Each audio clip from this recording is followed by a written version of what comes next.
집 나간 거 지금 혼자 돌아다니는 거 되게 많이 봤어요. 저 아이고 쟤 집 나갔네 이러고 있었는데 그날도 퇴근길에 차에서 강아지 돌아다니고 가가지고 할머니가 또 쫓아다니길래 할머니 되게 왜소하시거든요. 할머니한테 그 차에 내려가 할머니 또 집 나갔어요 해가지고 강아지 불러다니면서 하게 불렀는데 갑자기 달려들었어요. 그 상황에서 아 나 이러다 죽겠구나 그 생각이 안 들었어요. 원래는 빨리 도망가야 되는데 너무 아파가지고 몸이 안 움직이는 거야. 얼음이 돼버려가지고. 물리는 상황에서 뒤로 넘어지면서 머리도 박기도 했으니까 정체 CT를 찍어야 되는데 여긴 없으니까 서울 큰 병원 가서 찍을 거다 얘기를 했더니 너무 과하신 거 아니냐 이렇게 나오는 거예요. 검사들이. 뼈라도 부러졌냐 그 병원에서 의사 선생님이 그렇게 하라고 했냐 이렇게 나오니까 엄마가 화가 나가지고 입원했을 때도 강아지 혹시 감염물 주사랑 예방접종 맞은 기록이 있으면은 보내달라 했는데 그거를 일부러 찍더라고요. 이 가이드 쪽에서 심각성을 모르시는 것 같아요. 뭐 영상도 보여주고 이제 사진도 보여주고 했는데 지난 6일 경북 경주의 한 도로 진돗개 한 마리가 길을 건넙니다. 이를 보고 멈춰선 차에서 한 여성이 내리고 이 할머니와 대화를 나누더니 개가 있는 쪽으로 향하는데요. 그런데 잠시 후 진돗개에게 물린 여성이 뒤로 쓰러지며 넘어지고 맙니다. 옆에 있던 할머니와 성인 남성이 개를 떼어내려고 안간 힘을 써보지만 쉽지 않아 보이는데요. 결국 이 사고로 몸과 마음에 큰 상처를 입었다는 여성. 대체 그날 무슨 일이 있었던 걸까요? 자, 지난 6일 퇴근길 직장 앞에서 보신 것처럼 개물림 사고를 당했다는 제보입니다. 자, 오며 가며 자주 마주치고 평소 간식도 준 적이 있는 그 개한테 물리셨다는 거예요. 네, 그렇습니다. 말씀하신 것처럼 지금 본 영상이 있는 그 근처 카페에서 바리스타로 일하는 30대 여성분입니다. 그런데 지금 지난 6일이었고요.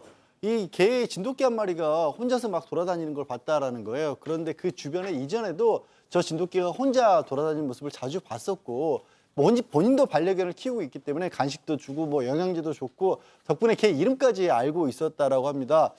그런데 이 사건이 있었던 날은 지금 보신 것처럼 또 개가 혼자 돌아다니고 있고 저 할머니가 그 개를 뒤쫓았던 거예요. 그러니까 예비 신랑 차를 타고 퇴근하려던 길이었는데 차 잠깐 세워봐라 그래서 도와주려고 내려서 개 이름을 불러서 쫓아갔는데 갑자기 정말 살기를 띤 눈으로 이 제보자분을 공격을 시작해서 허벅지와 팔, 등을 심하게 물린 겁니다. 저희가 이제 이게 너무 참혹한 상처라서 흑백으로 지금 처리를 하고 있다는 거 말씀드립니다. 자, 진도라 하면서 평소에 간식도 몇 번 준 적이 있는 개였기 때문에 무슨 일인가 싶어서 차에서 잠깐 내렸답니다. 근데 그 순간 일이 벌어졌다는 거죠. 자, 제보자 얘기 직접 들어보시죠. 집 나간 거 지금 혼자 돌아다니는 거 되게 많이 봤어요. 저 아이고 쟤 집 나갔네 이러고 있었는데 그날도 퇴근길에 차에서 강아지 돌아다니고 가가지고 할머니가 또 쫓아다니길래 할머니 되게 왜소하시거든요. 할머니한테 그 차에 내려가 할머니 또 집 나갔어요 해가지고 강아지 불러다니면서 하게 불렀는데 갑자기 달려들었어요. 그 상황에서 아 나 이러다 죽겠구나 그 생각이 안 들었어요. 원래는 빨리 도망가야 되는데 너무 아파가지고 몸이 안 움직이는 거야. 얼음이 돼버려가지고. 자, 이 할머니가 걔가 또 집을 나갔어. 걔 좀 불러줘. 막 이랬다는 겁니다. 그러니까 당연히 할머니가 그런 요청을 하니까 네. 진도라 했던 거죠. 그렇죠. 뭐 만진 것도 아니고 이름만 불렀다고 합니다. 그리고 워낙 그 사이에도 예전에도 간식도 주고 이랬던 개니까 뭐 이런 거랑은 상상도 못 하시고 정말 좋은 마음만 있으셨던 거죠.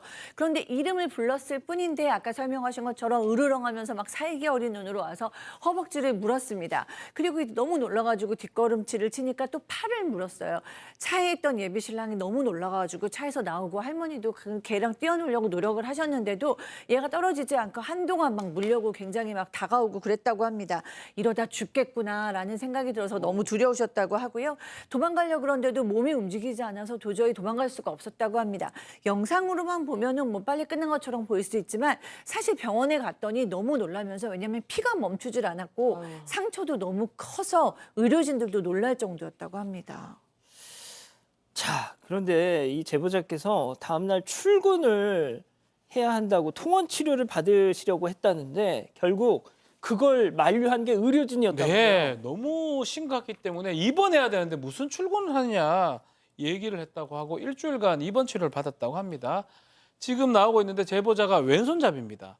왼팔 그리고 허벅지, 왼쪽 허벅지 주로 공격을 받았다고 하고요. 특히 지금 나오고 있는데 왼쪽 팔 뒷부분이 근육이 파열된 정도로 많이 물렸는 상황입니다. 그래서 허벅지하고 왼쪽 팔을 쓰기가 좀 어려운 상황이고 전치 3주 진단을 지금 받았는데 왼쪽을 못 쓰다 보니까 커피 같은 것도 한 손으로 지금 할 수밖에 없는 상황이고요. 실제로 지금 결혼식을 가을쯤에 하려고 하고 있는 예비 신랑 얘기를 했었는데 문제는 무기한으로 결혼식 연기를 한 상황이고 흉터가 있기 때문에 흉터 치료도 지금 해야 되는 상황이라고 합니다. 자, 올가을에 결혼식을 예정해 두었던 예비 신부입니다. 지금 드레스도 못 입게 생겼어요. 무기한 연기입니다, 결혼식. 자, 이렇게 저희가 봐도 심각한 상처. 자, 그런데 말이죠. 견주 측 반응은 좀 달랐습니다. 체크포인트 짚어보죠. 뼈라도 부러졌어요. 자, 제보자가 입원했을 당시 제보자의 어머니와 견주 아들이 대화를 나누다 방금 보신 그 얘기가 나왔다는 건데요. 직접 들어보시죠.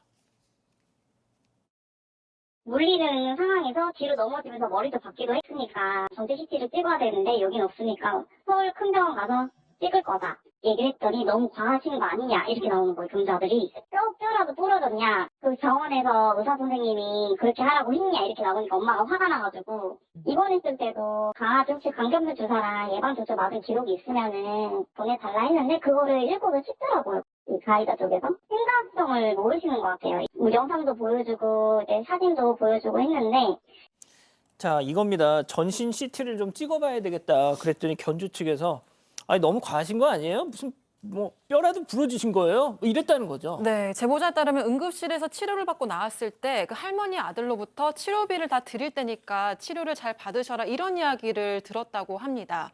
이후 제보자가 입원을 했고 이 어머니가 급하게 서울에서 내려왔는데 이 딸의 상태를 보고는 너무 심각하다 보니까 그 견주 아들이랑 다시 만나서 이야기를 했는데요. 이 제보자 어머니는 여기는 전신 CT를 찍는 게 없으니까 서울의 큰 병원에 가서 찍어봐야 될 것 같다 이렇게 얘기를 했더니 너무 과하신 거 아니냐, 뼈라도 부러졌냐, 의사가 그렇게 하라고 했냐 이렇게 나와서 너무 화가 났다고 합니다. 이뿐만 아니라 입원 당시 제보자 예비 신랑이 병원에서 관경병 예방접종 확인서를 달라고 하니까 부탁드린다 이렇게 연락을 했는데 관경병. 네, 근데 아직도 지금 연락이 없는 상태고요. 이에 대해 제보자는 아마도 가해견주 측에서는 입원 치료비 정도만 주면 되는 좀 가벼운 타박상 정도로 생각하는 것 같은데 통원 치료도 받아야 하고 흉터 치료도 남아있고 현재 정신과 치료도 받고 있는 등 상태가 생각보다 심각하다 이렇게 전했습니다. 양 변호사님 이거 어떻게 해야 될 것 같으세요? 글쎄요. 지금 영상이랑 사진을 보고도 그렇게 간단하게 생각한다는 게 이해가 잘 안 가는 상황이긴 한데 일단 처음에는 치료 비용을 다 제공을 하겠다고 했다가 조금씩 말이 달라지니까 불안한 마음이라고 합니다. 그래서 이 제보자분도 이걸 고소를 할지 아니면 먼저 좀 기다렸다가 할지 어쨌든 지금 다른 지역에 있다라고 해서 또 연락이 잘 안 되고 있는 상황인 모양입니다. 문제는요. 이런 얘기로 제보자분이 하세요. 1년 반 정도 전에도 한 손님이 그 제보자분이 일하는 카페에 강아지를 안고 들어오려고 했대요. 그래서 여기 강아지는 들어오시면 안 됩니다. 안고 들어오시면 안 됩니다라고 했더니 그게 아니라 지금 자기 개가 바깥에서 다른 개한테 물려가지고 이 견주를 찾았는데 견주가 안 보여서 메모를 좀 남기려고 한다라고 그렇게 부탁을 했다라는 겁니다. 그 얘기인 즉슨 이전에도 이 지금 진돗개가 좀 사고를 쳤던 그런 경력이 있다라는 거잖아요. 그리고 지금 이 제보자분도 여러 차례 혼자 막 돌아다니는 것도 봤다고 했지 않습니까? 저런 정도면 견주에게도 과실이 있다라고 보이거든요. 이거는 자칫 이렇게 좀 피해 배상을 해주는 걸 넘어서서 형사처벌이 될 수도 있는 상황이에요. 혹시라도 이 방송을 보신다면 좀 더 적극적으로 피해자분의 피해를 배상해 주시는 게 본인에게도 좋지 않을까 하는 생각이 듭니다. 자, 이 제보자께서는 유기견 봉사활동을 가셨다가 입양한 반려견을 무려 7년 동안 키우고 계셨대요. 자, 그런데 이 개 물림 사건 이후에 그렇게 예뻐하던 내 반려견도 이제는 마주하기가 힘들 정도로 마음에 큰 상처를 받으셨답니다. 자, 얘기 더 들어보시죠. 강아지가 바로 직장 1분 앞에 살아요. 출근할 때도 무섭고 퇴근할 때도 무섭고 정신과에서 먹는 약을 주셨어요. 네, 그거 먹고서 어떻게든 버티고 있긴 하거든요, 지금. 저는 계속 이제 정신과도 다녀야 하고 통원 치료도 다녀야 하고 의사 선생님이 흉터 좀 많이 심하게 남을 거라고 하시더라고요. 강아지를 엄청 좋아했어요. 너무 좋아했는데 이게 근데 저도 모르게 이제 지나가 강아지 보고 저도 도망가고 있더라고요. 고민은 많이 되긴 했어요. 저도 강아지 키우는 입장이니까. 어른이 저도 물렸는데 이 정도인데 애라도 물렸으면 세상은 애도 끔찍하잖아요. 자, 교수님, 저는 이 제보자께서 이제 결혼식을 무기한 연기했다는 거, 네. 그게 너무 가슴 아프더라고요. 아니, 이제 이게 낫더라도 흉이 질 텐데 네. 드레스를 어떻게 입어요? 그러니까 이제 몸과 마음이 다 아프신 상황이죠. 지금 얘기하신 얘기 들어보면은 특정 공포증이라고 해서 우리가 얘기하는 개포비아, 그러니까 개공포증이 지금 나온 거거든요. 그러니까 개만 보면 정말로 막 이렇게 얼어붙고 무섭고 지금 불면증에 불안증에 뭐 식이상의 어려움까지 있어서 정신과 치료를 받고 있다 그러는데 이 개공포증도 상당히 오래 갈 수도 있어요. 그러니까 키우던 개까지도 지금 못 키우겠다라는 상황이시고 일상생활도 어려워서 결혼식도 무기한 연장, 그러니까 그 미뤘다는 거잖아요. 그리고 이 개가 동네에 살고 있기 때문에 이 동네의 개를 또 마주칠까봐 극심한 불안 상태에 있다고 해요. 뭐 네. 당연한 상황 같습니다. 근데 이거 본인의 이 아픔도 있지만 동네 사람들, 특히 어린애들이 이런 거 겪었으면 어떻게 할까라는 생각도 드셨다는 거예요. 그래서 제보하셨다고 하셨습니다. 예, 뭐 빨리 쾌차하셨으면 좋겠고요.